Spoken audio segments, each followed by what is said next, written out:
మనం రాజకీయాల కోసం చేయొద్దు, మనకు పవర్ అవసరం లేదని. డెఫినెట్గా కావాలి పవర్, డెఫినెట్గా పవర్ కావాలి, పవర్ఫుల్ పొజిషన్లో ఉమెన్ ఉండాలి. ఉన్నప్పుడే మార్పు అనేటటువంటిది సాధ్యం అవుతుంది.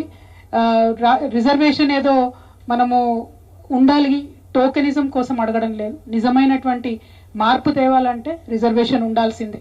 ఈ మధ్య ఇంకో విచిత్రమైన ట్రెండ్ చూస్తూ వస్తున్నాను నేను. చాలా మంది యంగ్ విమెన్ నా దగ్గరకు వచ్చి why do we need reservations అక్క, we are empowered, we can work, we should fight అన్నారు. But world is not so fair. ఎంతో ఎంపవర్డ్ ఉమెన్ కూడా ఎంత ఫైట్ చేసినా కూడా ఒక సీలింగ్ అనేది వస్తుంది, అడ్డు ఉంటుంది, ఒక గ్లాస్ సీలింగ్ ఉంటుంది. ఒక హైట్ తర్వాత ఎదగాలనుకున్నప్పుడు ఎదగనిచ్చేటటువంటి సమాజం కాదు.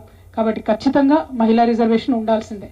అయితే నేను కొంచెం యాక్షన్ ఓరియంటెడ్ మేడం, ఐడియాలజీతో పాటు నాకేమనిపిస్తుంది అంటే, ఇంత మీటింగ్ పెట్టుకున్నాం, మనం హిస్టరీ మాట్లాడుకున్నాం, కానీ ఫ్యూచర్ కోర్స్ ఏందన్నది ఖచ్చితంగా మాట్లాడుకోవాలి మేడం. ఒకటి, మనము ఇంతమంది శక్తివంతమైన మహిళలు ఈ రూమ్లో కాకుండా ఒకసారి పోయి మొత్తం ట్యాంక్ బండ్ అంతా నిండినాం అనుకోండి, అప్పుడు భయపడతారు. ఒకసారి పోయి రామ్లీలా మైదానం అంతా నిండినాం అనుకోండి, అప్పుడు భయపడతారు. ఒకసారి పోయి ఢిల్లీలో పార్లమెంట్ వీధినంతా ఫ్లడ్ చేసాం అనుకోండి, అప్పుడు భయపడతారు. సో శక్తి ప్రదర్శన అన్నది ఖచ్చితంగా చేయాల్సిందే. రెండవది, ఆ శక్తి ప్రదర్శన చేస్తూ బిల్లు సాధించుకుంటామనే విశ్వాసం నాకున్నది. కానీ అంత లోపల మనం లీడర్స్ని కూడా తయారు చేసుకోవాలి.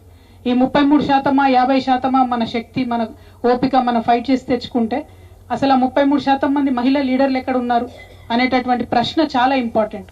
నేను ఇవాళ ఒక పొలిటికల్ పార్టీ పెట్టి మహిళలకు అవకాశం ఇద్దాము, వెతుకుదాము, ముందుకు తీసుకొని వద్దాము అనుకుంటే సరిగ్గా మాట్లాడడం కూడా నేర్పించుకొని తర్వాత టికెట్ ఇచ్చేటటువంటి పరిస్థితి ఉన్నది ఇప్పుడున్నటువంటి పరిస్థితులు కూడా. సో దానికోసం ఒక స్పెషల్ డ్రైవే పెట్టాలి మేడం. లీడర్షిప్ క్లాసెస్ కానీ, మహిళలు లీడర్షిప్ ఎదగాలి అనేటటువంటి విషయంలో కూడా మనందరం కూడా కలిసి ఆలోచన చేయాలని చెప్పి నేను మనస్ఫూర్తిగా కోరుతా ఉన్నాను. ఎఫర్ట్ అందరం చేసినాము బిల్లు కోసం, ప్రతి ఒక్కరం. మేము కూడా ఒక ఎఫర్ట్ చేసినాము 22-23లో. పర్టికులర్గా 29 స్టేట్స్లో ఉన్నటువంటి విమెన్ రిప్రజెంటేటివ్స్ అందరినీ తీసుకొని వాళ్ళని కలిసి వాళ్ళతో పాటు జంతర్ మంతర్లో ధర్నా చేసినాం. బట్ ధర్నా చేయడంతో ఆపలేదు. నెక్స్ట్ పార్లమెంట్ సెషన్ ఉంటే 18 పార్టీస్ని ఇన్వైట్ చేశాం మేడం, వాళ్ళు వచ్చారు. ఆ 18 పార్టీస్తో కూడా మేమేం ప్రెషర్ పెట్టించామంటే, పార్లమెంట్లో, రాజ్యసభలో, లోక్సభలో మీరు 0 అవర్ బిల్ ఇవ్వండి, మీరు అడ్జర్న్మెంట్ మోషన్ ఇవ్వండి, మీరు ప్రతి క్వశ్చన్లో మీరు ఉమెన్ రిజర్వేషన్ బిల్ ఎప్పుడు పెడతారని చెప్పి క్వశ్చన్ చేయండి అని అన్ని పొలిటికల్ పార్టీస్ మీద కూడా ప్రెషర్ తీసుకొని వచ్చాం మేడం.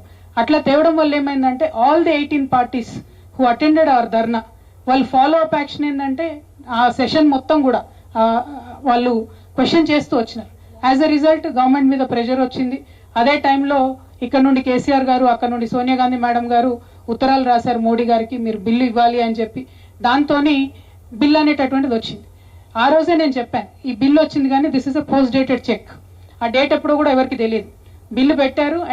అండ్ ద డ్రామా అక్క చెప్పినట్టు ఎట్లా ఉండే అంటే, new parliament building has been started by passing the women reservation bill. But what is a use? It was a post dated cheque and it still remains.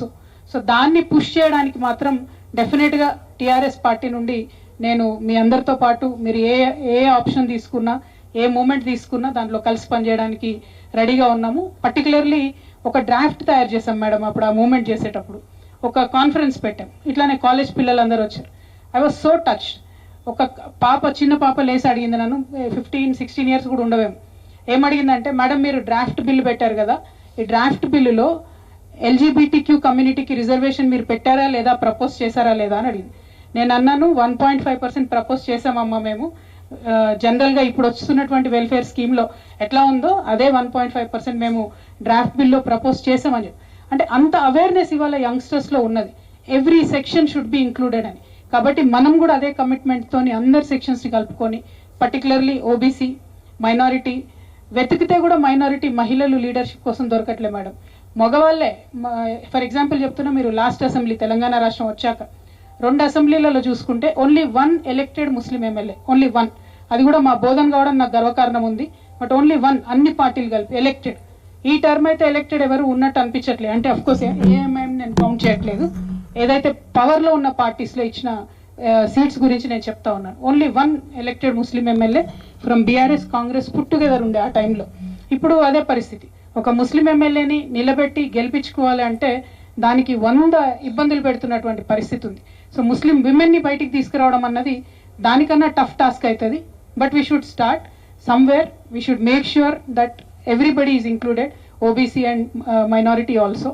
Particularly OBC గురించి కమిట్మెంట్తో పనిచేస్తూ sub quota ఉండాలని అడిగితే problem ఎక్కడ వచ్చింది అని అంటే అసలు ఓబీసీలకే రిజర్వేషన్ లేదు, ఓబీసీలకే కాన్స్టిట్యూషన్లో రిజర్వేషన్ లేనప్పుడు ఎట్లా ఇంక్లూడ్ చేస్తాం, ఏం పర్సెంటేజ్ ఇస్తాం అనేటటువంటి పెద్ద ఒక క్వశ్చన్ మార్క్ రేజ్ చేస్తూ ఉన్నారు.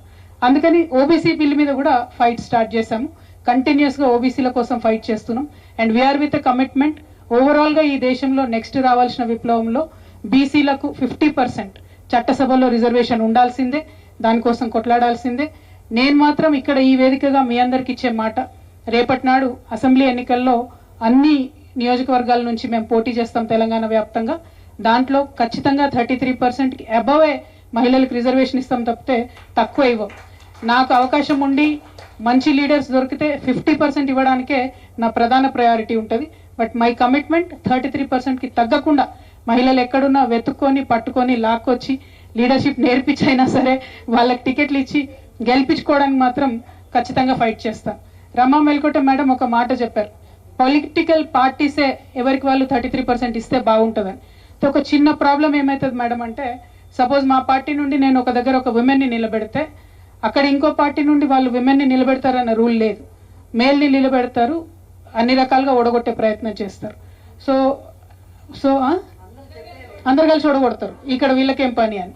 సో ప్రతి చోట ఏం జరుగుతుంది అంటే ఆ 33% ఇచ్చినటువంటి పార్టీ లూజ్ అవుతుంది, మిగతా చోట్ల ఆ వచ్చే కొంతమంది విమెన్ కూడా రాకుండా అడ్డుకునే పరిస్థితి ఉంటుంది. అందుకే కాన్స్టిట్యూషనల్ డిజైనే కావాలి మ్యామ్, దీనికి సపరేట్ రిజర్వ్డ్ కాన్స్టిట్యున్సీసే ఉండాలి.